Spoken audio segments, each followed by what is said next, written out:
ದೇಶದ ರಾಜ್ಯಗಳಲ್ಲಿ ಇಂದು ಮಳೆಯಾಗಲಿದೆ ಎಂದು ಭಾರತೀಯ ಹವಾಮಾನ ಇಲಾಖೆ ಮುನ್ಸೂಚನೆ ನೀಡಿದೆ.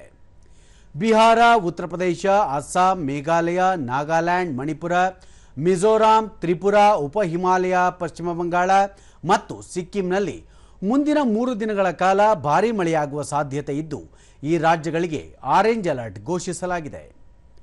ಹರಿಯಾಣ, ಚಂಡೀಗಢ, ಪಂಜಾಬ್, ಅರುಣಾಚಲ ಪ್ರದೇಶ, ಗಂಗಾ ನದಿ ತೀರದ ಪಶ್ಚಿಮ ಬಂಗಾಳ, ಹಿಮಾಚಲ ಪ್ರದೇಶ, ಉತ್ತರಾಖಂಡ್, ಲಡಾಖ್ ಹಾಗೂ ಜಮ್ಮು ಮತ್ತು ಕಾಶ್ಮೀರದಲ್ಲಿ ಭಾರೀ ಮಳೆಯಾಗುವ ನಿರೀಕ್ಷೆ ಇದೆ.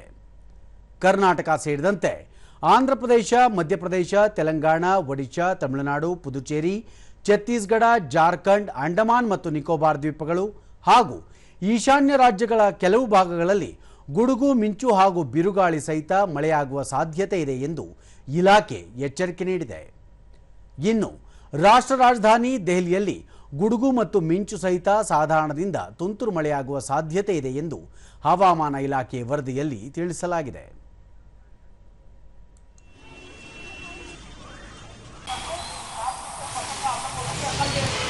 गोल मोटा लोग पूरा तो